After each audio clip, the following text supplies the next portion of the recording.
We lose God our damn it. sight in the spirit of things.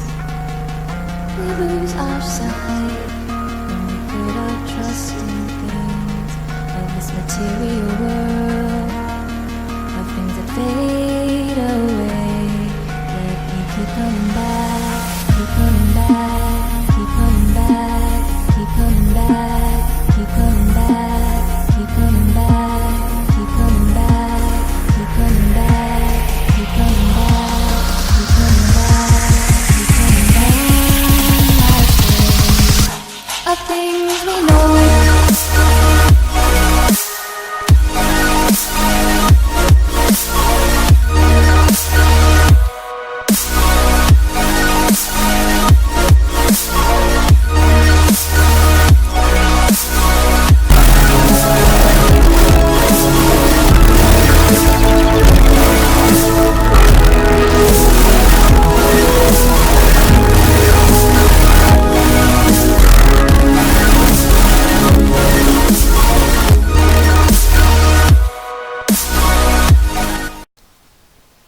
Previously in Techno Geek Reviews. Hey guys, I am Techno Geek Reviews, and today I will be comparing my childhood film, Spider-Man, that came out in 2002, and The Amazing Spider-Man. Please enjoy the like and subscribe button. Spider-Man first brought in the 60s, had a live-action TV series in the 70s, and many cartoons from the 80s to today. I, Blu-ray Spidey fan, am breaking down and comparing the Spider-Man 2002 movie, Tobey Maguire, and the Amazing Spider-Man 2012 Andrew Garfield film. We will be analyzing the main character list. We will first start with the worst to the best. Enjoy. Mary Jane in the film is a character. For the characters in the film, she is the shell of her former comic character. She's nothing like her comic character. While she is tolerable in the first film, she's unbearable in the second and third film in this franchise. She goes from guy to guy. She was holding it in 2002 before it was cool. They love each other not because they're supposed to, but I feel like in the film they love each other because it's in the comics.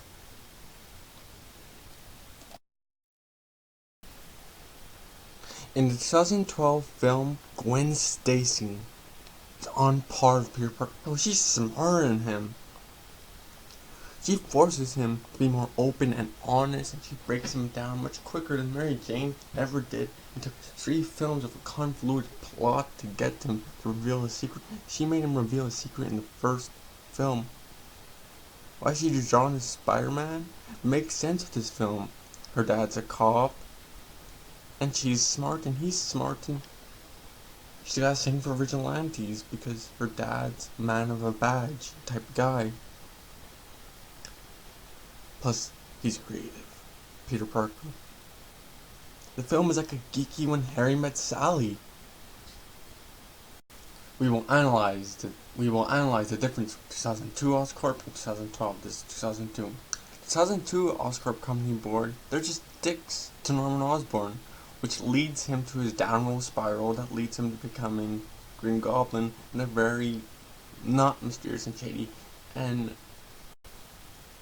the 2012 Oscorp, they're contradictory, and their company, which we don't learn about until at least the second one, nonetheless, they're luminous and their presence is felt in the first film, but never seen. In the film, at least in the sequel, we get more, but in the first one, Oscorp is a looming presence. Oof. We see doing shady stuff later on in the sequel. JJ in 2002 film is off the comic page and is the best part of the film and has the best lines, the funniest lines that can easily be shown if you look up any scenes on YouTube. The 2012 one, he's nowhere to be seen. He's on that film, and the second film he's a cameo. So ding ding ding, ding ding ding ding. JJ 2002 wins this round.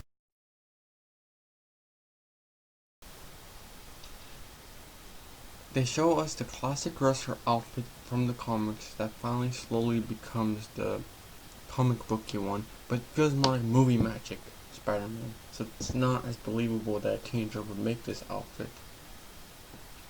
And the wrestler outfit, they do their own thing.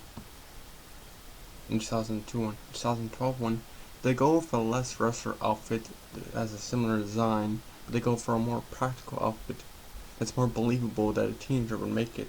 In 2012, I believe 2012 one looks more like a teen made it, but it still has that movie magic feel to it.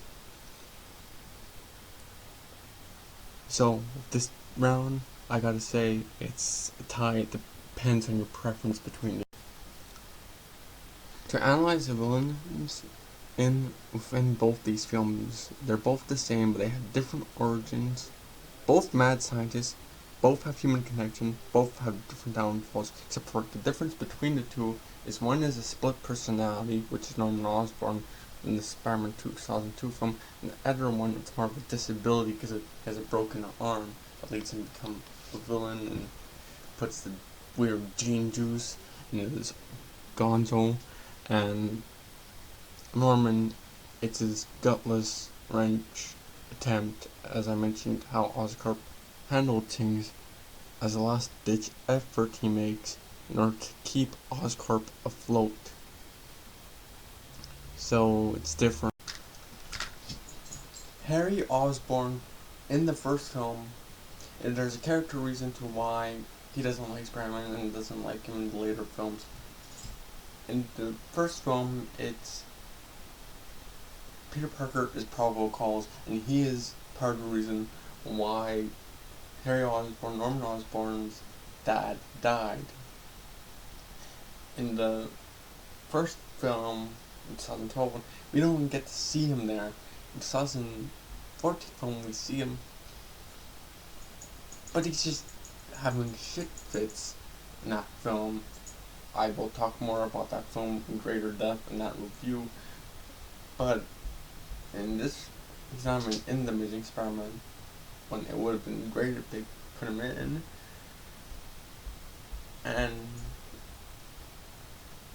also, I forgot to mention, guys, Gwen Stacy's dad is also in the Amazing Spider-Man, and he, well, I mentioned a few minutes ago that we don't have J. Jonah Jameson. He essentially takes the place of J. Jonah Jameson, and he's fine in his own right. He's good, but if I were to compare Harry of the 2002 one wins, and the one in the new movie 2014 one, he loses. He's just not that interesting. He's a guy having shit fits.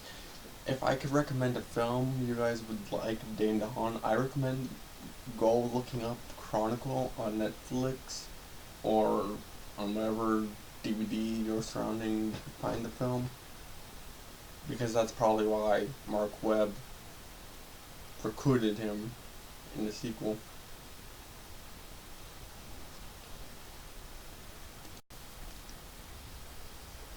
In 2002, the origin story feels natural. It progresses from the moment he gets bit by a radioactive spider and becomes a vigilante and values responsibility right away and fights crime, flirts with Mary Jane, talks to Norman Osborn and Harry Osborn.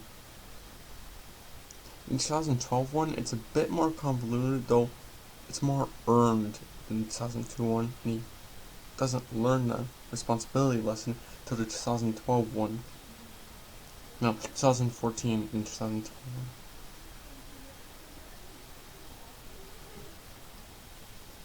He gets the powers in a more shady and knowledgeable way, proving he's a talented kid. So this Peter captures the awkwardness, but not the comedy of Spider-Man. He has the heart but not the humor. You buy he's awkward and nerdy, but you don't buy he's the cool part of Spider-Man. This Peter Parker, the 2012 one, he jokes non-stop to the point where he almost endangers people in the sequel. He also has heart, but he's hard to buy that girls just want to dig him with them Andrew-like looking looks. I'm sure if you were to mix these two together, we'd somehow get the best Spider-Man to date. All in all, guys, I've analyzed every aspect, every corner, every crevice of these two revolutionary movies. One's revolutionary, it changed the comic book genre of movies at the time. The other one, well, it took a character and made it more realistic. Both enjoyable in their own way, in their own light. But if I have to choose wisely, as a Spidey fan, I gotta say the 2002 one wins the day.